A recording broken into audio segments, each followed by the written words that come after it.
It is Sunday, March 10th, and I hope everybody's doing okay with losing an hour of sleep last night. I am tired. So I'm in my studio. I'm going to be popping some stuff off bats this morning, and I'm going to be talking with Kate Hall from Wild Root Art Studio. And I've never met Kate or talked to her, so I'm excited to get to know her a little bit and kind of pick her brain about why she likes clay and her art background. And I did a deep dive on her Instagram, so I know she's been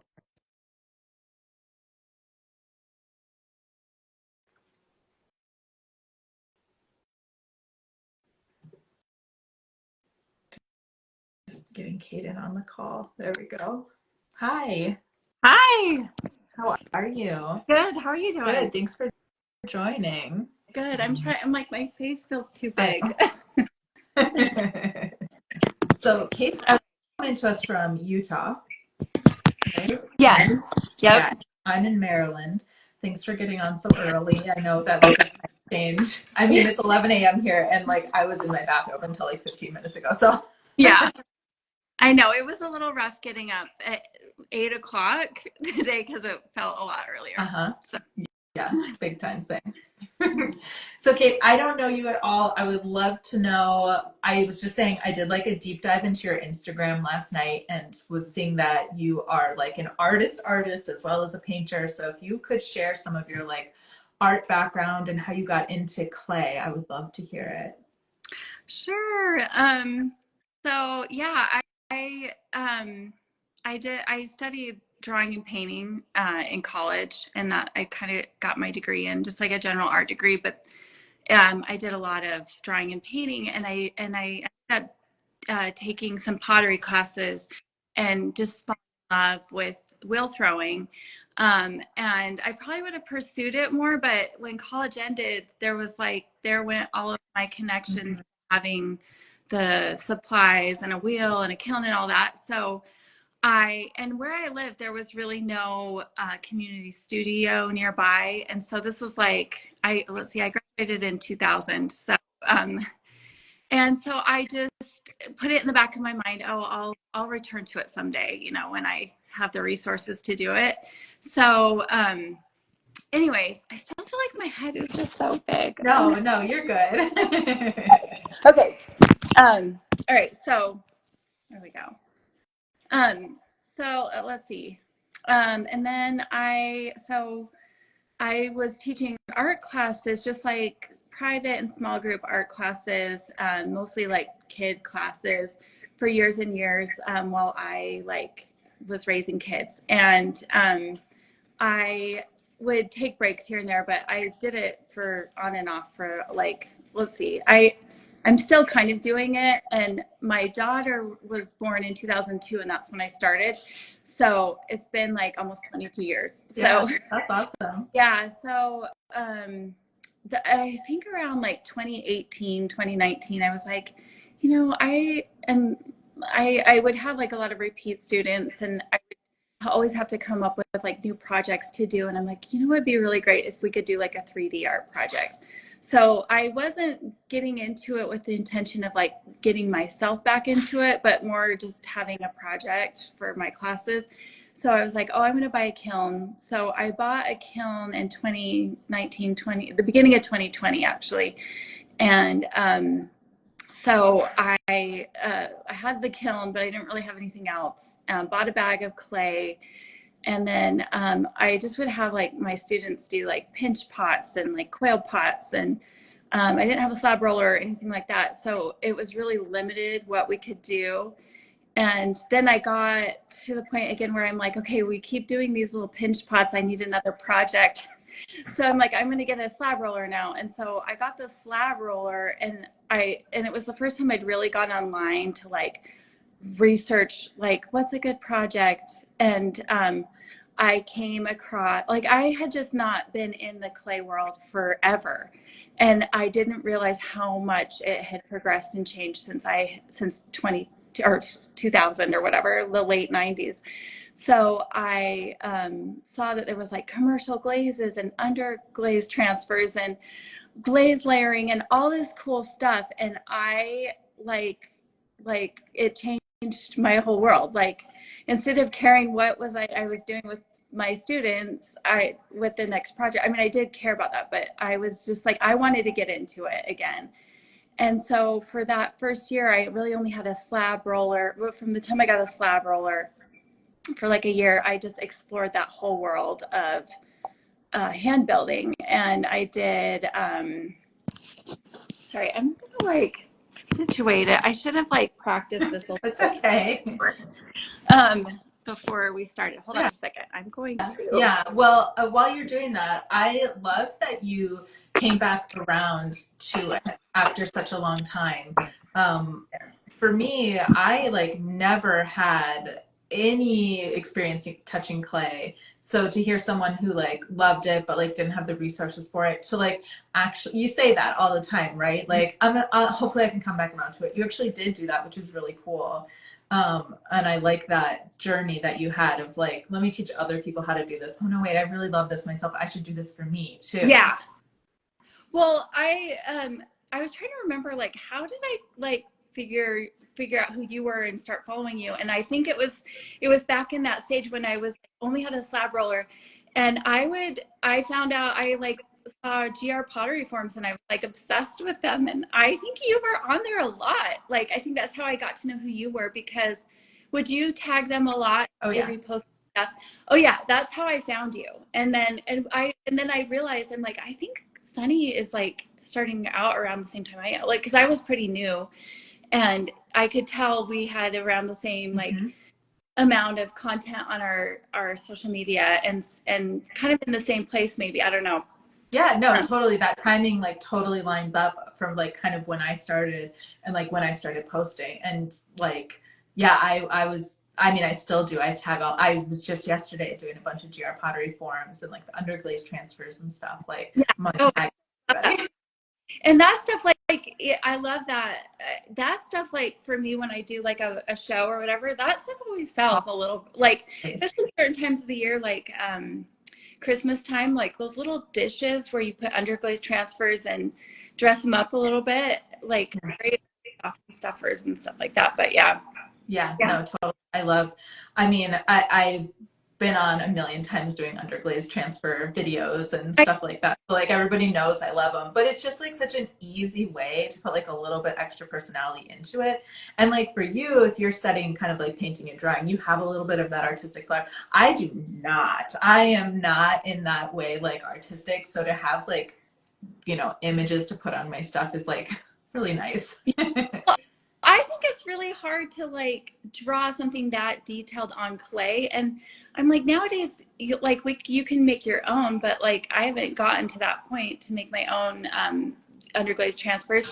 So I just look at it like collage. That's like all we're doing is collage on clay. And how cool is it that you can print things on clay essentially? Like that didn't exist. Like when I was like in college, it was just you made stuff and you dunked them in like a big glaze bucket, and that was it. And you had like five choices of colors, and that's why my mind just kind of exploded when I saw how much I mean, I just don't remember commercial glazes unless they existed. I didn't know about them. Yeah.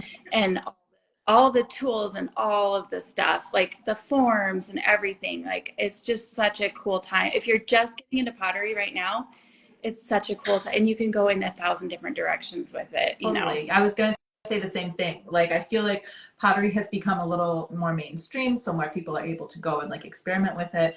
Obviously, this is an art form that has been around for thousands of years, but right now it's such a great time to be getting into it because there are so many different things you can do, so many tools, so many the different kinds of transfers, and just so many examples that you can like take inspiration from and learn from. So now it's a great time for people to be experimenting with ceramics and pottery.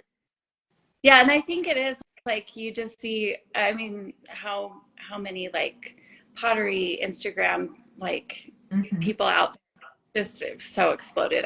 I'm guessing like I got into it when it was getting big. So anyways, it's really cool. I love it. Yeah, it's really fun. So you bought a kiln, you bought a slab roller, and now do you have like a whole home studio? So okay, so the next progression is my friend was like, hey, and I had actually in 2020 moved to a new town like 40 minutes away from where I used to live. And didn't have very many friends in this town, and it was the pandemic and everything. And my friend told me about, she's like, did you know there's a lady down the street, like a half a mile, that has a whole pottery studio in her backyard? Like she has she's built on this in her backyard, like a pottery studio. And she's like, I know her. Do you want to meet? Do you ever want to meet her? And I'm like, yeah, I do.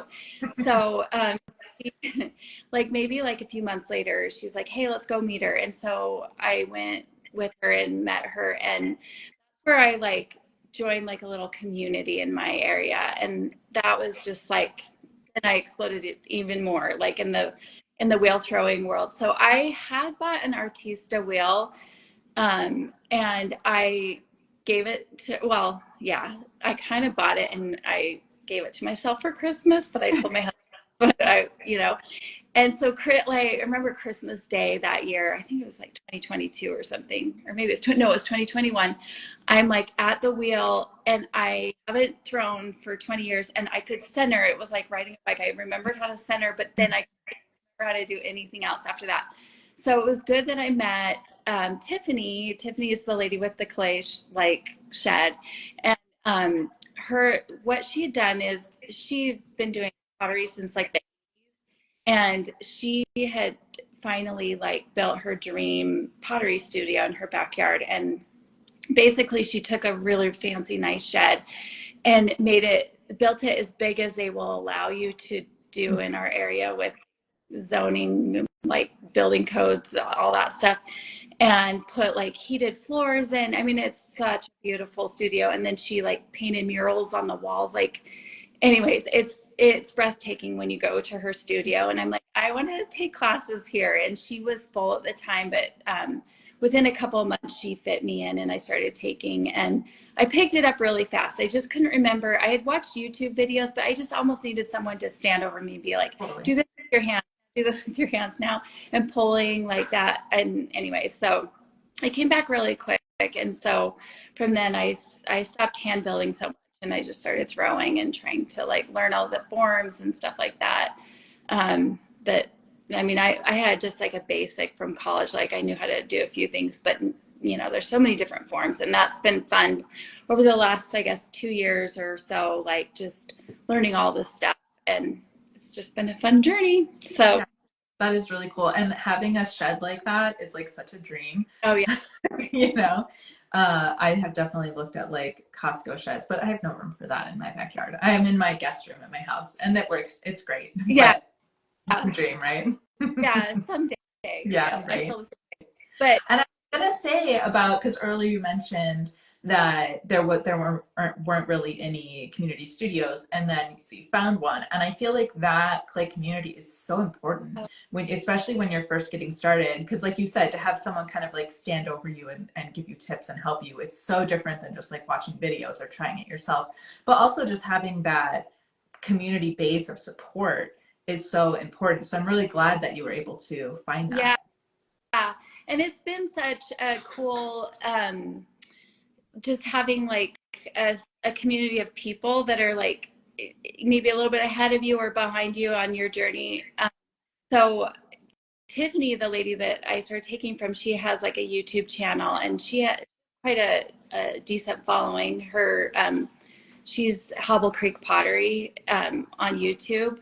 And I also, the other people in the studio they're like doing really well. Like, and so I can see like people that are like making it kind of, I mean, no one's like making $1 million doing this, but, and then there's people like me that are taking classes that are just, just trying to like get it going. And so that's been really valuable too, because there's so much like fear of failure and doubt that you feel sometimes, or you get burned out and you're like, what am I even doing?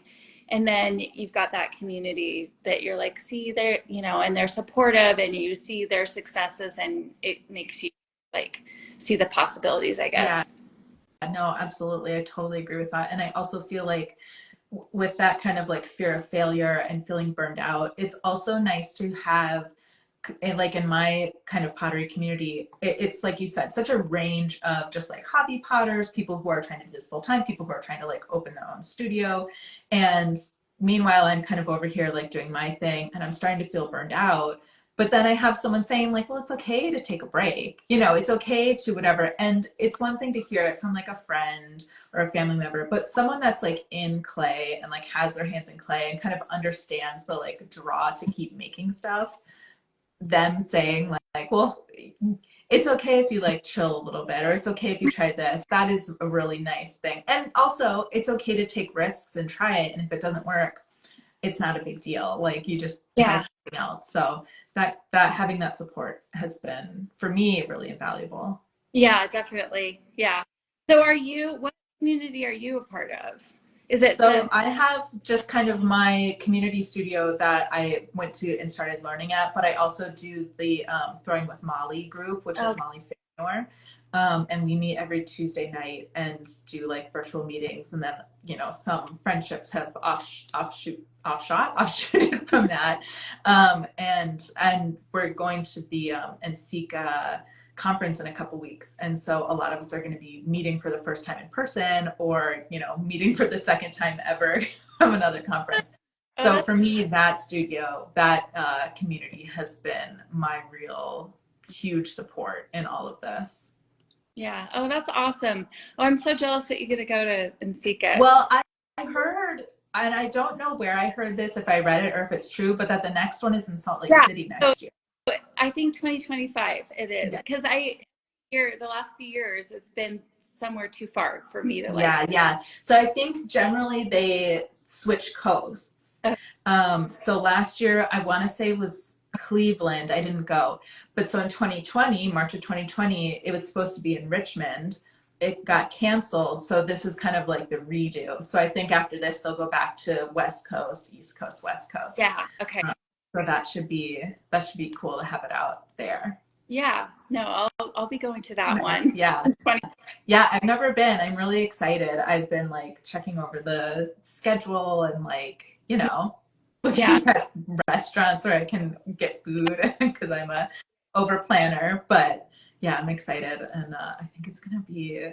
I mean, I hope to come out of it just feeling like really inspired and excited, and just to have some like new things to try and maybe some like new toys to play with too.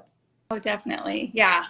No, we have like Con West. Have you heard of that Hmm. one? That one's in St. George, and I've gone to that one a couple of times. And it's a much smaller scale, I'm sure, than NSECA because I've never been to I've never. NSECA.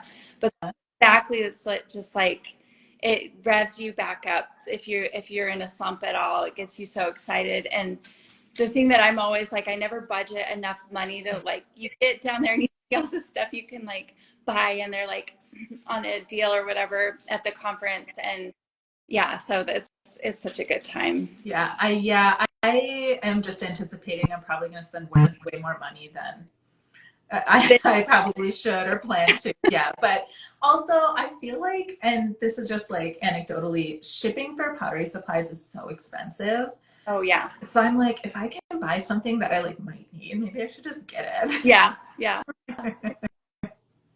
All right, so I saw that you reopened your Etsy shop recently, and that you have gotten some orders just like from random people, which is like such a good feeling. Do you Yeah. do like markets? Is that kind of like the main way that you sell your pieces? Yeah, so I started just when I got into that little community and started taking classes with Tiffany at Hubble Creek Pottery.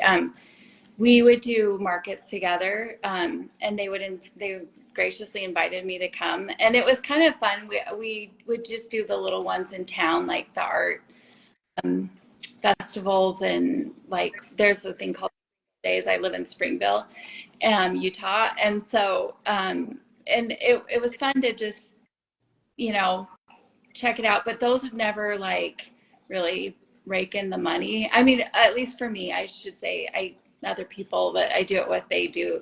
I've seen them do really well at them, but so I did a year of just experimenting and doing different markets and like not going to do that one again or whatever.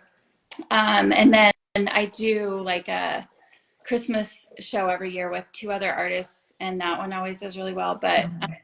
and they're like a oil painter and a watercolorist, and so we're all doing different stuff. It's not a bunch of potters doing it together. So that's always a good one. But I have been teaching so much that I was like not ever having time to really build up like a supply of stuff to do markets.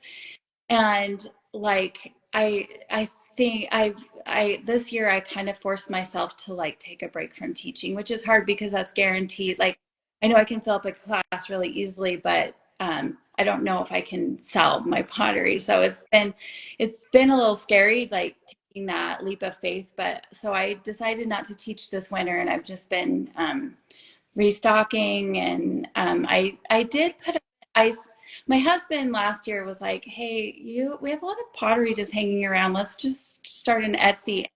One day he like made my Etsy shop, like he like created it and then put one mug on there, and I'm like, "I'm not ready for this. I'm not ready for this." And then I saw that it sold like a few weeks later, and I was like, "Crap, I don't know what I'm doing." That I just wasn't ready for it. So I did have that, but that gave me a little bit of confidence that, oh, your thing sold. And eventually after a few weeks, and then so I finally, when I was organized and ready, I put it up like just in January, towards the end of January this year. But also I like kept procrastinating it because I felt like I didn't have like a cohesive style, like, and I still don't know if I do. I'm trying.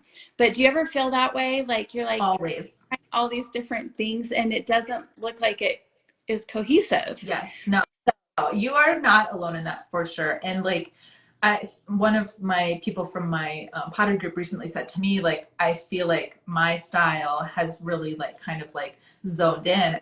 Yeah. Meanwhile, I'm over here like, I feel like I'm all over the place. Oh, So really? it's funny how the perception from other people is, because I feel like I'm trying like a bunch of different things and doing like transfers and stencils and slab stuff. And you know what I mean? And I feel like it's all over, but other people are looking at it and being like, I can tell that that's your work. And I do feel like even when I'm just like scrolling through Instagram, I can tell when it's your stuff that pops up even without like looking at your name. So I feel like you are getting to that kind of like cohesive look. And I also feel like for me, I did not feel like, number one, until I started like really selling, I feel like I was really all over the place. But once I started selling and I was kind of like making things like super consistently and I was seeing what people liked and what people sold, that really helped me kind of zone in a little bit more on my style. So maybe you just have to start selling and just like see what happens and kind of have that So evolution as you're selling do stuff. you like, do you sell, or do you just make the stuff that like makes your heart happy? Or are you very like methodical about it and you're like, oh, well, this thing sold. I better make a bunch more of these. Like, how do you do it? Or do you do both? Like, I'm trying to decide what do I make? Like, I don't. Yeah. I mean, it's a little bit of both. I definitely prefer to make the things that make me excited. But also sometimes the things that make me excited just sit on my shelf for months and months Yeah. and months. So I do have to kind of listen to that part of like what people are buying. Like if it were up to me, I would make like a million little bud vases. I think they're so cute, but like bud vases don't really sell for me. And I say that as I have another like four over here that I need to trim that I threw last night. I'm still making them because I think they're fun and cute, Yeah. but you know, they don't sell that great. So it is a balance. But yeah, like the designs that I'm looking at, of course I'll be like, is this something that people will buy? But also I'm like, oh, I really like that. I wanna do that. So yeah, it is a little bit of a tough, which one Yeah. do I lean towards? But if I'm doing art and it's supposed to be something that's like making me feel fulfilled and happy, then I want to do, stuff that I really Yeah. like. Yeah. There you go. Yeah.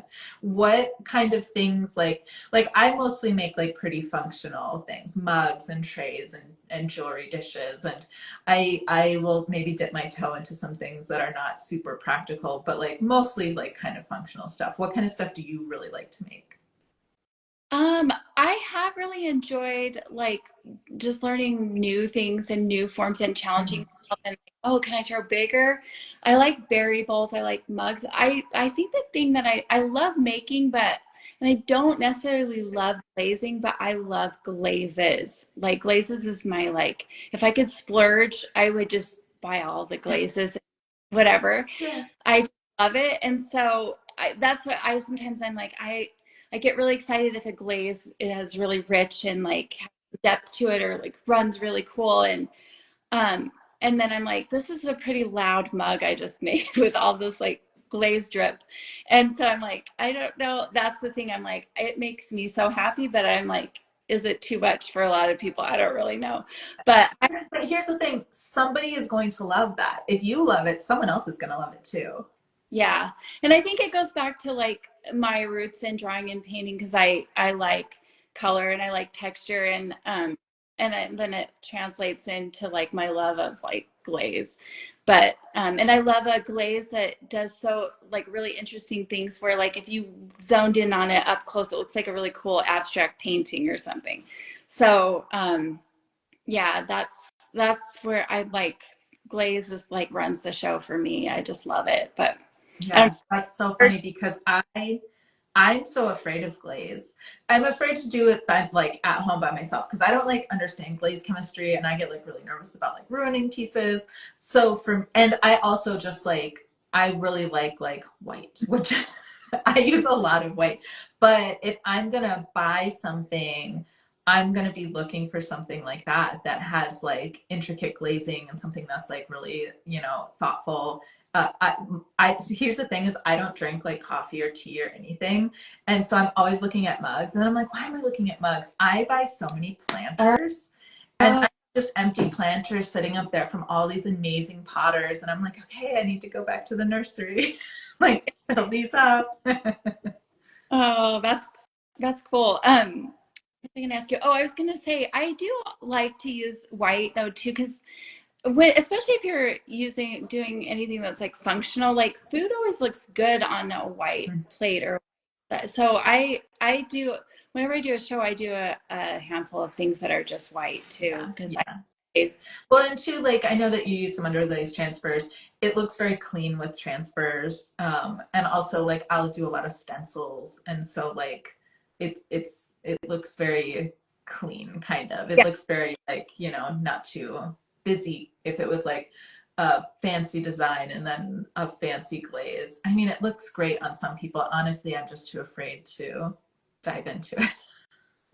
Well, so I listened to like a couple of your other lives, and I heard you talk about how you do all your glazing at your community studio that you go to, and do all your bisque and everything else at home. Yeah. Do you they charge you to glaze in their kiln, Yeah. it like your Oh theme yeah. and stuff?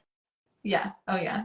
For sure. Yeah. I pay per piece to fire and it's not super expensive. And I don't have a problem. Like I don't feel like I'm like just spending money because I'm supporting this community studio that Oh, I really like. And also she has a couple of markets during the year.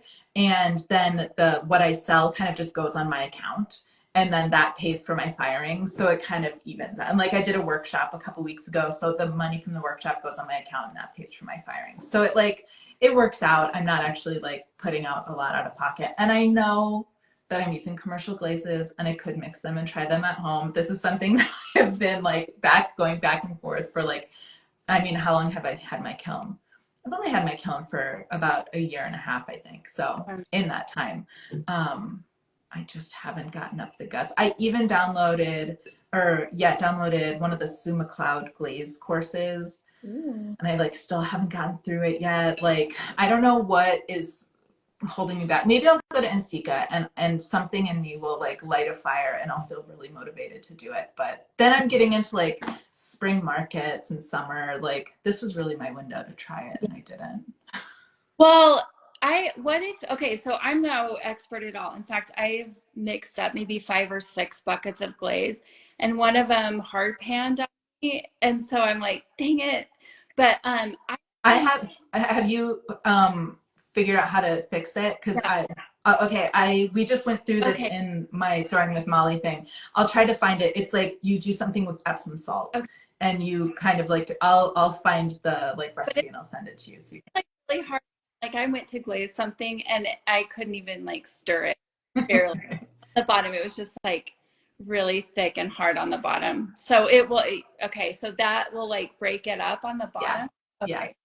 But yeah, I found that the clay, I don't know if you've like looked into clayscape glazes at all. Those are really easy to mix because they're all you do is water. Well, all of these have been, but I haven't had any issues with the clayscape ones. They've been great. I did an opulence one that a hard pan, but I think every glaze, that's the tricky thing because every glaze is a little different. And when I think it's too watery, that glaze might just be more like watery. I don't know. Or some are just thicker. I don't know. I think you just have to get to know them. Yeah. But I think that's the thing is that I'm not going to feel comfortable with it until I start doing it yeah, and feel comfortable with it. I think I just have to take the leap. It's probably the same thing as like, you know, wanting to like share your process on social media, but like feeling apprehensive about it or fear of like, what, trying something new. You just have to go for it. But yeah, I think my biggest thing is that I make work to sell and I'm doing markets and I'm worried about just like ruining a whole batch of work, obviously, but also the like fit of the glaze to the clay and then like selling it and then maybe have it being like crazing or doing something like that that makes it like, not super suitable for use. I think that is where my main fear lies. And I just don't have enough knowledge of like glaze chemistry to do it. And it's something that I keep saying over and over again. So yeah, I know I need to educate myself on it, but I just haven't.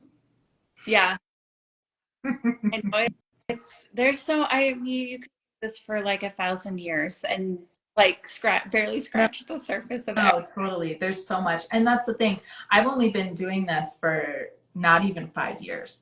So I still feel like a baby potter. Like I am learning so much all the time, learning new cool things. And I'm like, I have such a long way to go, which is like really cool. Yeah, Um, but also sometimes I feel a little bit like impostery when people are coming to me with questions, and I'm like, I'm happy to share knowledge, but also like, I don't know, I'm not an expert. yeah. I feel the same way. I full teaching kids because they, but like anyone who's like an adult, I'm like, don't ask me. I don't, So anyway, I'm gonna say like one thing that I was really precious with my shelves when I first got my kiln, but like student work, like how many times does student work run onto the shelves? So that has kind of gotten me past like your shelves are gonna get kind of like crazy looking, and I do have to like maybe twice a year go get like a couple more shelves. They're like my clay supplier, they're about $40. My kiln isn't giant though. They're probably more expensive if it's a big kiln, but per shelf, I remember them being about $40. Oh, but I still like there will be glaze drips on things and I'll try to kind of get them off, but they're not all the way off. And then I'm still like firing. I'm just like putting stuff like strategically around a little glaze all over the Yeah. once I think once you get a glaze drip on there, you're just gonna like, okay, this is what it's gonna be now. Yeah, But no, you're totally right. I know. I know. I've been talking about this for so long. I'll do it. I'll do it at some point. oh, Okay, so for me, my next big thing is I need to experiment with glazing. What is your like next big project or event or like thing you want to make that you're like feeling excited about? um, I just so I've been taking those classes, but I was teaching, so I really haven't gotten like the repetition of a lot of stuff. I feel like I've gotten the repetition of making a lot of mugs, but like I love making bowls and I love making berry bowls, and I haven't put in the time to get it done where I can throw them fast in the repetition. There's certain forms that I love making. Oh, yarn bowls is another one that like I've really started loving making, and I just want to like that, getting feeling like I've mastered something more than just the mug. Yeah. Also, like, how can I elevate these forms that I like to make? Like, what can I carve something? I don't know. Like, what can I do to like make them not just basic? And I love that exploration in clay, like with stamps and like carving and like I don't know. So although I carving terrifies me, but you know, I want to get. I have a few carving tools. I'm like, I need to like get into this a little bit more. But yeah, what about you? Yeah, for carving, I agree with you. I'm a little afraid of carving, and I've tried it a few times. I think I don't have the patience for it to like carve it, let it set up, clean it up, you know. Carving would be fun. I too have carving tools. Like I have diamond core and like, you know, I've tried it, but I need to.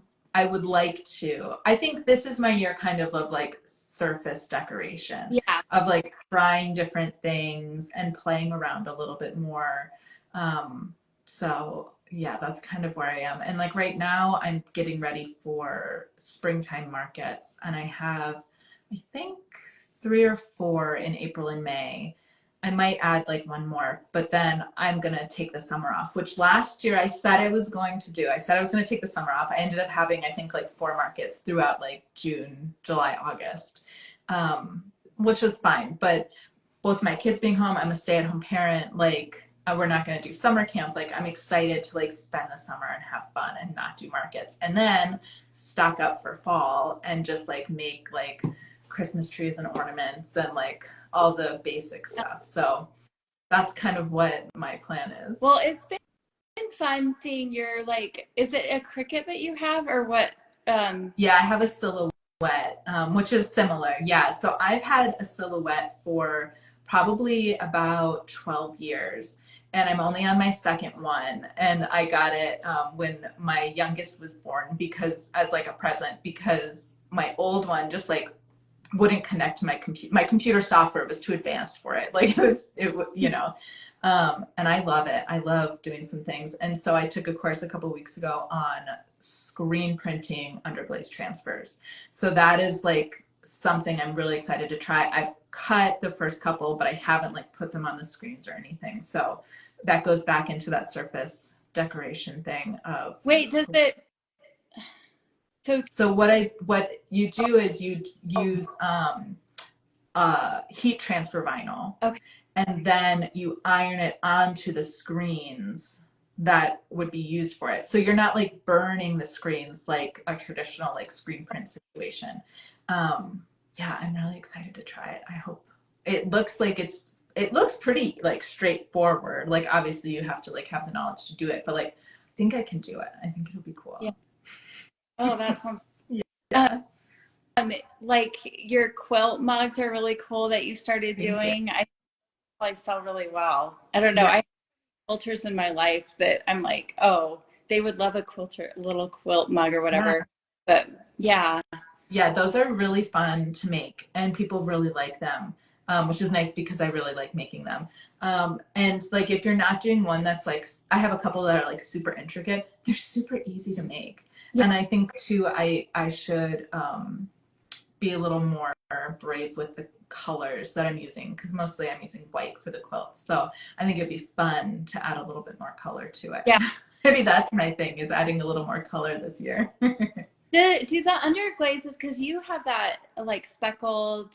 What clay do you use? It's Is it standard 112, and it is a speckled, the kind of like medium brown. I'm sorry. speckled? Is that the Laguna speckled buff? Is that what? No, it's different. It's the standard brand, but I think it is kind of like a similar look. Yeah. Okay. I don't know. Our clay supplier is Aardvark clay, but there's another place in town that has Laguna. I Standard is another brand. I didn't know that. Yeah, standard brand. And I want to say that they might be a little more East Coast, because I have a friend who lives in LA. who we were talking about clay, and she's like, I cannot get that here. And I feel like Standard might have maybe a headquarters in like Illinois somewhere. So that might be kind of like a eastern Okay. side of the country. Yeah. Yeah. Do you find that with, because I've thrown a little bit with like a similar clay, the speckled, but do all the underglaze glazes show up nicely on the kind of? Yeah, no. No. No.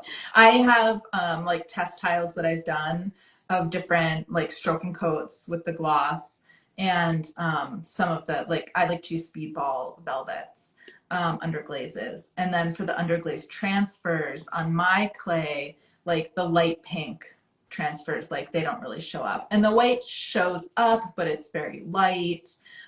So yeah, definitely it's a lot of testing which ones go the best on it. Yeah.